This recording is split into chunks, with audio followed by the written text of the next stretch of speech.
Hello guys, welcome back to the channel. In today's video, we are going to see MySQL alter table statement. So if you haven't subscribed to our channel, please subscribe to our channel and press the bell icon.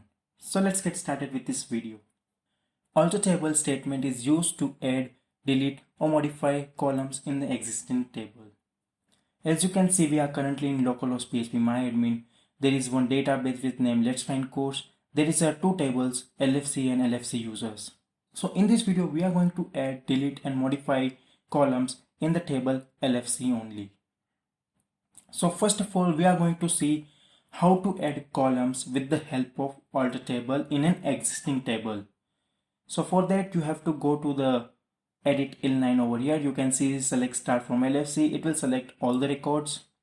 So the syntax to add a particular column in an existing table is alter table, table name, add column name and data type. So the table name is our LFC, add column name will be our company, and data type will be our varchar, and you can give the length of the varchar, that is 500. So this will be our query for adding a new column in a table LFC. Alter table LFC, add company, varchar 500. So when you go with this query,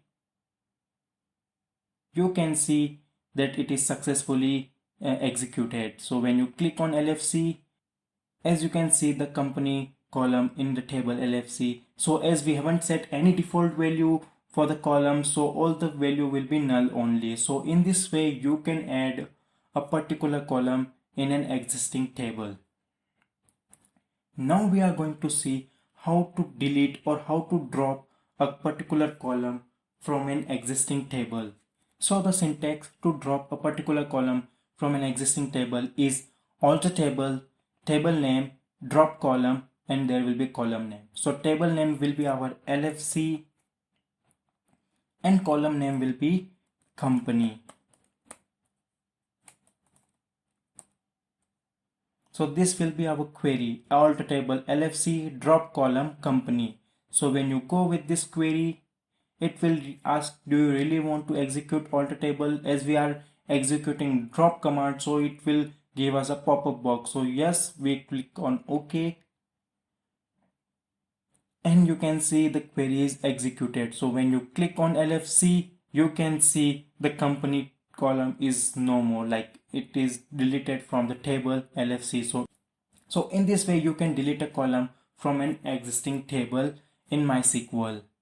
Now we are going to see how to modify a particular column in an existing table. Suppose you want to modify the column city where varchar is 30. Now you want to increase the varchar to 50. So for that, your command will be, so our query to modify a particular column in an existing table will be alter table LFC, modify is the keyword which is used, column city. The previously varchar was 30. Now we are increasing the varchar length to 50. So when you go with this query,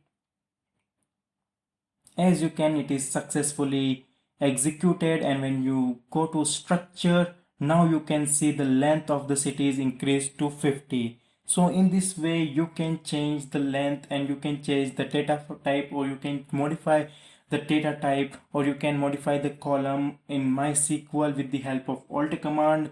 These are the three techniques through which you can add a column, you can delete a column, you can modify a column in an existing table with the help of alter command. So this is a basic idea regarding alter table. What is the use of alter table statement in MySQL? This is a basic video regarding alter table. You can try this functioning in your localhost PHP myadmin, and when you try, it will clear your concept regarding alter table. Just go through it and try some functioning in your localhost PHP myadmin or in your DB. So for this video, this is it. If you haven't liked this video, please like this video, comment your thought, what you think about this video. If you haven't shared this video, please share this video with your friends, with everyone who wants to learn MySQL. If you haven't subscribed to our channel, please subscribe to our channel and press the bell icon. We'll see you in our next video.